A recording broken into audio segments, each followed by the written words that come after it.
Hi everyone, আমি তোমাদেরকে বলছিলাম যে মাকড়াপাড়ার ভিডিওটার সেকেন্ড পার্টটা দিব। তো এই যে দেখো, সেই সেকেন্ড পার্টটা নিয়ে চলে এলাম। আর মন্দিরের সিঁড়ি বেয়ে আমরা উপরে উঠে গেছি। উপর থেকে নিচটা ঠিক এইরকম, আর সাইডে এরকম বসার জায়গা, সামনেই মন্দির। আর এটা কিন্তু কালী মায়ের মন্দির। আমাদের এদিকে সবাই তো জানোই, আমরা প্রায়ই এখানে এসে থাকি, কিন্তু যারা জানো না তাদের জন্য বললাম। আর মন্দিরের দ্বার বন্ধ ছিল, কারণ আমরা বিকালবেলা গেছিলাম।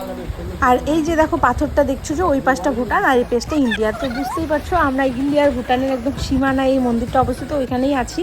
আর মন্দিরের চারপাশটা ঠিক এরকম। আর একটু বাদেই চলে এসেছিলো বৃষ্টি। আর এখন বসে বসে দেখছি রিলস, কারণ একটা রিলস বানাবো।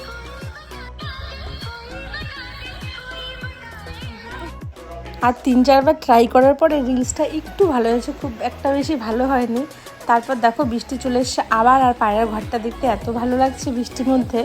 আর দেখো বন্ধুরা, এখানে কিন্তু পাহাড়ি এলাকা, এই জন্য 2-3বার কিন্তু বৃষ্টি চলে এসে কিন্তু বেশিক্ষণ থাকে না।